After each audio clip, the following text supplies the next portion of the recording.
Hi friends, welcome to 100 days mini vlog challenge. கோவிலில் போய் சாமி கும்பிட்டுட்டு அப்படியே கீழே இறங்கிட்டோம். கோவில் ஆப்போசிட்லேயே ஒரு கரும்பு ஜூஸ் கடை இருக்குது. நல்லா நீட் அண்ட் ஹைஜீனாக இருந்தது. அப்படியே ரெஃப்ரெஷ் ஆகிறதுக்கு ஒரு ஜூஸ் வாங்கி ஜூஸ் குடிச்சிட்டு இப்போ நம்ம அப்படியே கிளம்ப போகிறோம். டைம் இப்போவே ஆல்மோஸ்ட் 7க்கு மேலே ஆயிடுச்சு. ரொம்ப நேரம் வேறு நம்ம ட்ராவல் பண்ணுற மாதிரி இருக்கும். ட்ராவல் பண்ணதில் டயர்ட் ஆயிடுச்சு. அதனால் இன்றைக்கி நம்ம சர்ஜாபுராவில் இருக்கக்கூடிய சால்ட் அண்ட் பெப்பர் ரெஸ்டாரண்ட்டுக்கு தான் வந்திருக்கிறோம். இவங்களை பற்றி சொல்லியே ஆகணும். உள்ளே இருக்கக்கூடிய ஆம்பியன்ஸ் ரொம்பவே நல்ல நீட் அண்ட் காமாக இருந்தது. இவங்க கஸ்டமர் ரிசீவ் பண்ணக்கூடிய அந்த மெத்தடே ரொம்ப நல்லா இருந்தது. எங்களுக்கு ரொம்பவே பிடிச்சிருந்தது. நாங்கள் ஆல்மோஸ்ட் 9:30க்கு தான் அங்கே ரீச் ஆனோம். அதுக்கும் மேலவே ஆயிடுச்சு. ஸோ எங்களுக்கு என்ன வேணும்னு கேட்டு நல்லா நீட்டாக ப்ரிப்பேர் பண்ணி கொடுத்தாங்க.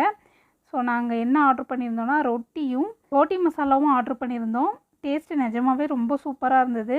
அதுக்கு முன்னாடி நம்ம பேஜ் யாராவது புதுசாக பார்த்துட்ருக்கீங்கன்னா சேனலை சப்ஸ்கிரைப் பண்ணி ஃபாலோ பண்ணிக்கோங்க. அப்போ தான் நான் போடக்கூடிய அப்டேட்டெல்லாம் உடனே வரும். ஃபைனலாக எக் ரைஸோட டின்னரை கம்ப்ளீட் பண்ணிட்டோம். ஏன்னா நம்ம கோயிலுக்கு போகிறதுனால நான்வெஜ் எதுவுமே சாப்பிடல. அதனால் நைட்டு நான்வெஜ்ஜோடு முடிச்சிட்டோம். வீடியோ பிடிச்சிருந்தா வீடியோவுக்கு ஒரு லைக் கொடுங்க. இன்னொரு வீடியோவில் பார்க்கலாம். டாட்டா பாய்.